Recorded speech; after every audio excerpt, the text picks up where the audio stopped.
Janani could not get any people to come here, even though he was sitting all day out. At some time in the winter, we had like 10, 15 people coming here at night for the Seva discussions.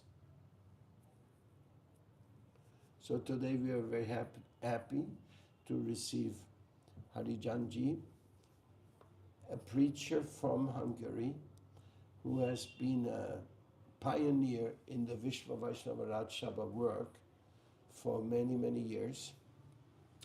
And right now he is building a community in Osora in Hungary, where he's actually building a Vedic temple in the elements of the Rajasthani Bikaner Haveli style. Something very interesting. And also he already got deities there of Sita, Ram, Lakshman, Hanuman. And I've personally visited there a few times. It's a very interesting setting for a Vaishnava community. But the best thing is to visit there. If you ever go to Europe, contact Harijan. I had spent a few days in the mountains of Osora. The hills, yes. So, Vishwa Vaishnava Rajsabha has also got a lot of help in the website development from him, the vision. And I just wanted to make that invitation once again that Vishwa Vaishnava Rajsabha is everybody's baby. You can adopt any part of it which you like and develop it. Now we are just developing again, second phase of Audarya Awards, because, bring me one of the awards, because we just received 64 new awards.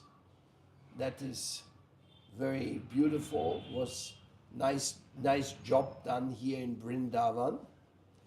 And now we can again go and search who are the most valuable and beautiful contributions to the Vaishnava community around the world.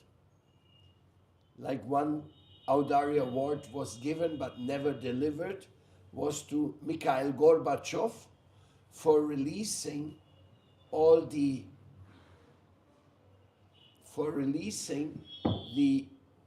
devotees from prison in Russia. Many devotees were in prison, many were in mental hospitals, many were tortured, and by the influence of the Vaishnavas, of the request, finally Mikhail Gorbachev gave the order to release all the Hare Krishnas from all this type of horrible circumstances and free Vaishnavism in Russia. And that's the Audarya Award, which we just received. A batch of 64 awards, which we hope will reach the most deserving devotees. Of course, every devotee deserves an award for their devotional service, but devotees don't want awards. But the other devotees, they want the people to see, hey, look at this wonderful contribution. An award is a way to point out at some contribution as of very high value. So today, in absence of Mikhail Gorbachev, I remember him very fondly because I was preaching in Eastern Europe myself. Eka, our first devotee, was also put in labor camp.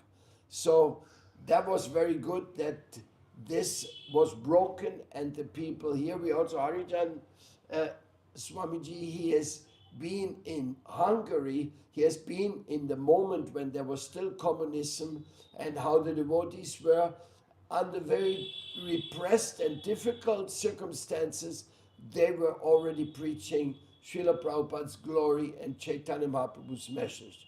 So if you have somebody who you want to recommend, our system is we get the approval of 5 to 10 sannyasis from different missions that they approve that somebody deserves this award, and then there will be an award ceremony and it will be delivered. Now I'm requesting Harijanji to tell us about the communistic times. How was it preaching in those days? What was the reality? People who have not persecuted, they have not the slightest idea what that means. They really don't know.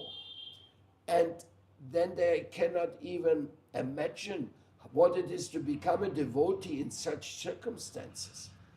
I myself was preaching in communist Germany, in communist Hungary. I also went to preach, but the devotees in Russia and Poland, all this what they did was extraordinary. So could you please take us right into that time of what was it like? What did your Gurudev Srila Narayan Maharaj do to risking himself to share the gifts of bhakti? Yeah, so actually, I offer my Dandvat pranams to all of you, my gurus. So I met the devotees in 1988, means it was the last moments of the communist era of Hungary. But actually, I met devotees in Yugoslavia, and I was involved in the Balkan War for 108 days. And I started, I in the time of the war,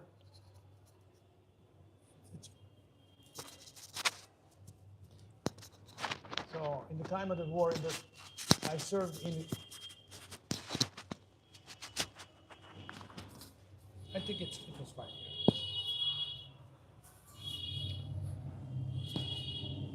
How is it? Like this. So, war is a great need for preaching, and the boys who were serving the army, Yugoslavian army, they were very much, very much in the need of the message of Srila Prabhupada. So I experienced the sweetness of preaching during those days. Because, being a soldier yourself? Yeah, like 3.5 months. Actually, it was 108 days at the end when I counted. 109 days I came. So it was like preaching from morning to evening. I didn't have, because really it was, everybody was approaching me, asking for advices, meaning of life and this and that. So in Hungary, then I back to Hungary. So Hungary was under Soviet Union, and my guru, who was the first Hungarian disciple of Srila Bhaktivedanta Swami Prabhupada, he was the founder of the Hungarian mission, and I'm his disciple. And he was forced to enter the country sometimes on the green border, and we could say that he risked his life. And when the government, the Hungarian authorities in middle 70s realized what was going on in Hungary, behind the screen, devotees had arrived, and the main issue was that those devotees were coming from the West. So this was the worst thing what could happen in the Eastern Europe.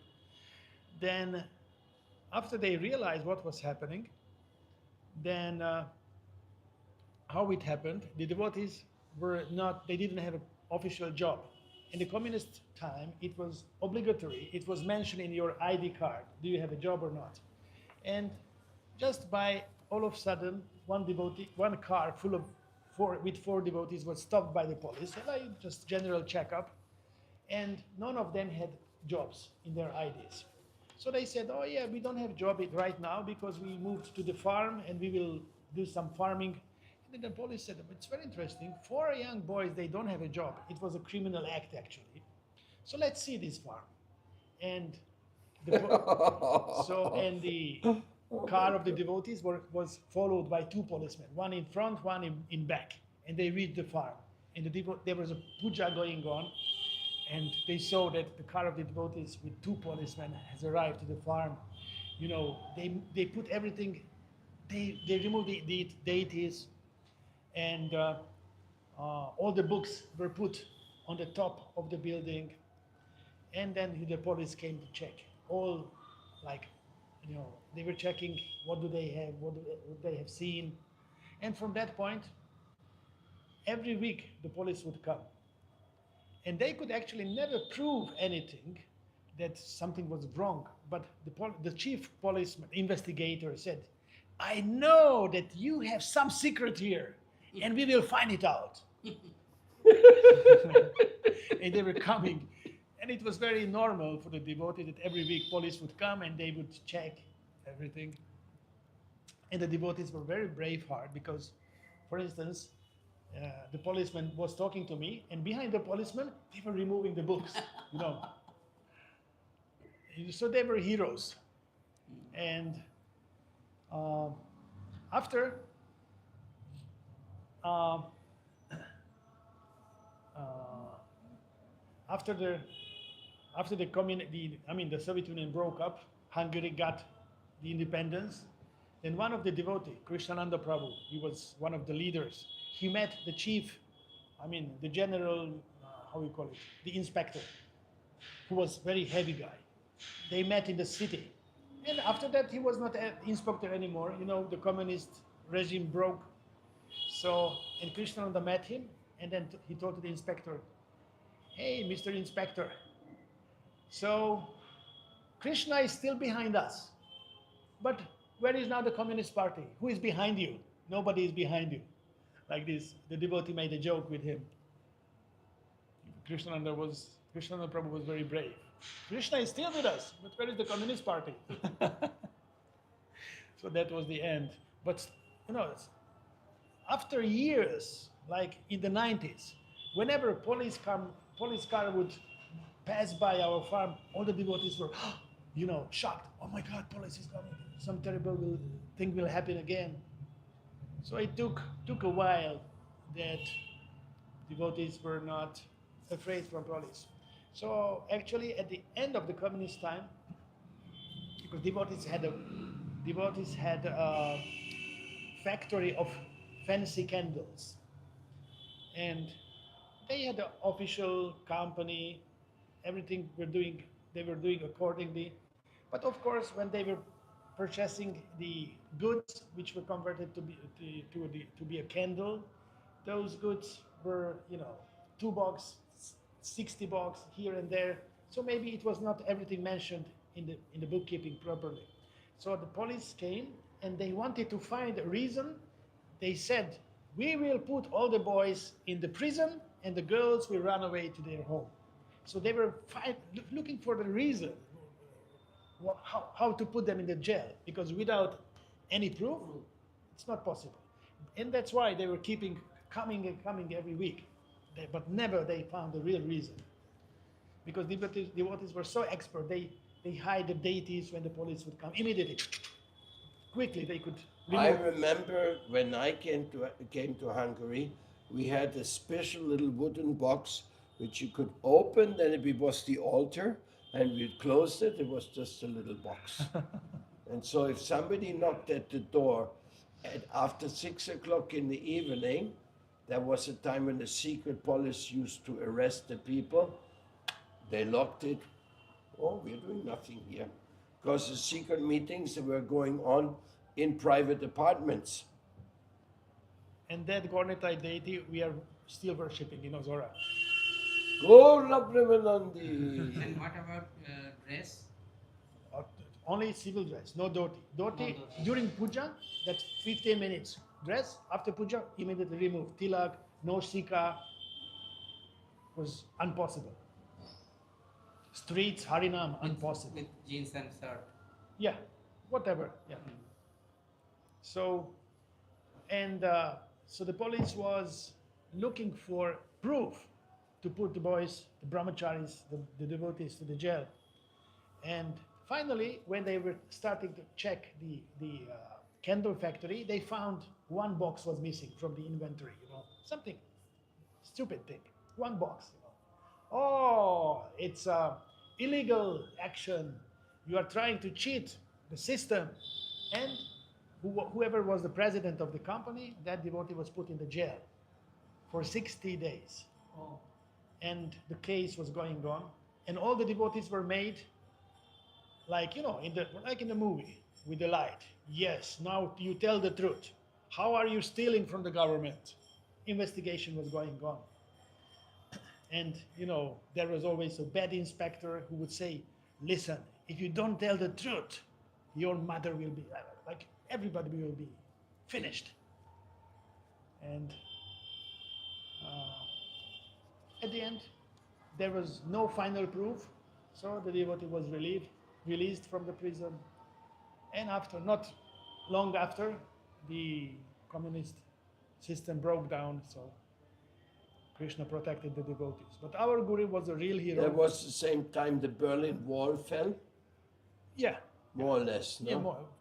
yeah, maybe 1 year later or something like that. So our Guru Bhakti Abhay Narayana Maharaj, he really risked his life for our sake. So that's why we are very grateful to him. But the first devotee of Prabhupada who came to Hungary, that was Srila Bhakti Paramadvaiti Maharaj, because our Guru Deva Narayan Maharaj was not allowed to enter because he was a political refugee. So, In Sweden. yeah, you were devotees together, brahmacharis together in Stockholm, right? Bhakti Abhay Narayan Maharaj Yeah. is Western. Hungarian. He Hungarian. was the first Hungarian disciple of, and more or less only Hungarian disciple of Srila Prabhupada. Oh. He's disciple of Guru. He's the founder of mission, and I'm his disciple. And they were friends, brahmacharis together. Gurudeva was a temple president in Stockholm, but they were same age. So that's it. Any more exciting adventure of that time? What is very exciting, our Gurudeva, Narayan Maharaj, told us always, you should be grateful if the danger is coming from outside. If we are attacked from outside, if the enemy is outside, that will unite us. But if the enemy comes from inside, then we are finished. He was 20-something years old, and he was so wise. So he said, we should be grateful. This attack from the government will make us more powerful. It will unite us. So then we will close this ceremony today here with a special spontaneous intervention. We will give this Audarya Award today to all the Hungarian devotees who tolerated or who preached, inspired by Srila Narayan Maharaj, the Krishna consciousness, and took it all the way to the present day. So I give this to you to take it to where you feel is the best, maybe the Samadhi of This way. Gurudev. Yes, sir. Yeah. I will put in the Samadhi of Gurudeva. Yes, that will be a very nice Jai. Jai Hari Om. Gurudeva Bhakti Abhay Narayan Maharaj ki. Jai. Hungarian devotees, and the same really goes for all the devotees who are preaching behind the Iron Curtain, because there were quite a few, and they were all risking their liberty and other things. So thank you very much, and let's continue the Vishwa Vaishnava Rajsabha in any way possible, because there's many committees and you can get involved. Let's see what happens in the next few months. Hare Krishna. Hare Krishna.